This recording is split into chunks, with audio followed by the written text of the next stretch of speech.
Let me tell you something law schools will never say out loud. Some LSAT scores lie.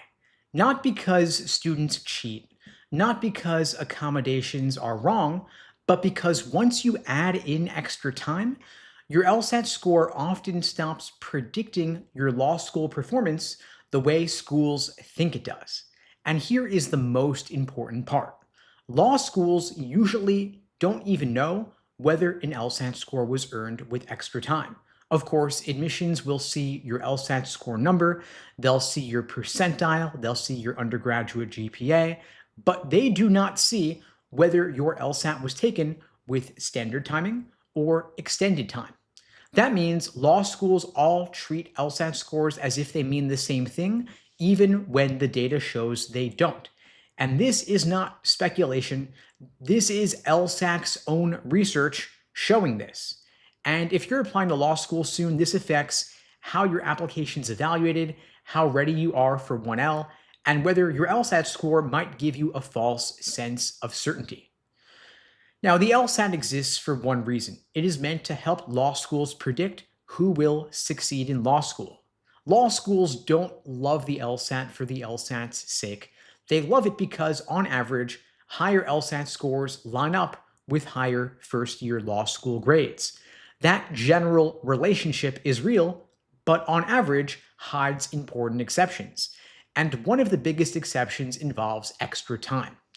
The data shows that students who receive extra time on the LSAT score on average 4 to 5 points higher than they would under standard timing. And 4 to 5 points can change everything for your law school admissions chances, whether you get in versus whether you get rejected, whether you get scholarships or not, and whether you end up going to your backup safety school versus your top choice reach school. And of course, extra time does work on the LSAT. It helps you finish more questions, helps you rush less at the end, and helps you avoid panicking. But the real issue is what that higher score actually represents. Like I said, law schools do not know whether your LSAT score was earned with extra time. That information is not reported to admissions. And so when a school sees a 170, it treats that 170 the same way every single time. But LSAC's own data shows that's a problem because LSAT scores earned with extra time often do not predict law school performance the same way. The research shows that LSAT scores earned with extra time often overestimate how well students will do in law school. In other words, your LSAT score says the student should do very well, but the first year law school grades come back lower. So imagine you've got two students with the same GPA, they go to the same law school, they have the same background, and both got a 170 on the LSAT. But one student got that 170 with standard timing, the other got it with extra time. And so according to LSAC's data, the second 170 scorer will often perform more like a 160 or 165 at best once first-year law school grades come in. And this isn't just based on one study. It shows up again and again and again in LSAC's data. One LSAC study found that students with extra time entered law school with higher LSAT rankings, but were much more likely to finish near the bottom of the class.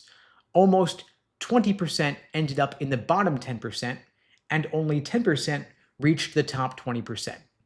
Later studies showed the same pattern. Then in 2017, LSAC studied over 120,000 students without extra time and hundreds who did get extra time, and their LSAT scores looked nearly identical.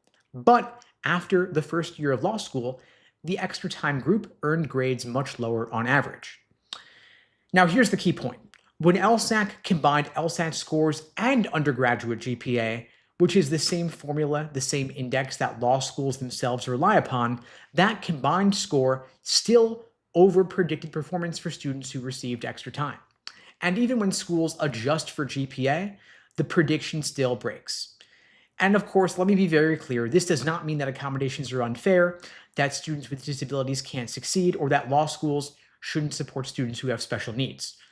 And there are plenty of accommodations that do not cause this issue. Students who have exams with larger typeface, larger print, or paper and pencil formats, those scores probably predict law school grades just fine. The consistent outlier is extra time. Across many studies, researchers reach the same conclusion. Scores earned with extra time are not directly comparable to scores earned under standard timing. And it makes sense because the LSAT is extremely time pressured. Most test takers run out of time or they rush near the end, they guess on the last couple questions, and they're leaving points on the table when the clock runs out. Extra time fixes those issues. But those are the issues the LSAT's meant to test. And law school exams might work a little bit differently because they're not rewarding careful perfection. They're not the multiple choice. They're rewarding your ability to spot issues quickly and manage limited time and write clear, efficient answers. And many law school exams include long, messy fact patterns, unclear issue boundaries, and word limits. And in that environment, extra time doesn't really solve the main problem. You can't find an issue that you didn't recognize in the first place, no matter how much time you have. So this creates a kind of skill mismatch. Extra time raises LSAT scores, but it doesn't reliably raise law school grades in the same way.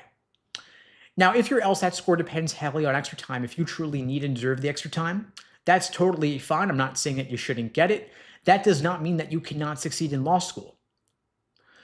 But you've got to stop treating your LSAT score as a guarantee of how you will do once you're in law school. Your score can help you get in, but it does not promise that law school exams are going to feel manageable, and you should know that going in. And if you get extra time on your LSAT, maybe you'll get it in law school, maybe you won't. But my point is that extra time on the LSAT does not mean that extra time in law school will help you the same way. You might need a different sort of accommodation in order to be on a level playing field or perform well in law school. Now, you will hear stories about students with accommodations who dominate law school and succeed, but the data does not support that overall. In other words, those stories could be anecdotes that are unrepresentative. On average, LSAT scores might be great, but law school grades come back a little bit lower, and you should be planning your future given this. This is giving you false certainty if you assume apples to apples with LSAT versus law school. So you don't want to be overconfident going into law school because law school does not grade your effort. It doesn't grade your intelligence. It grades your performance under constraints within limits. And if your LSAT score came from an environment that removed the main limit law school keeps, like timing, you should know that before you get into law school.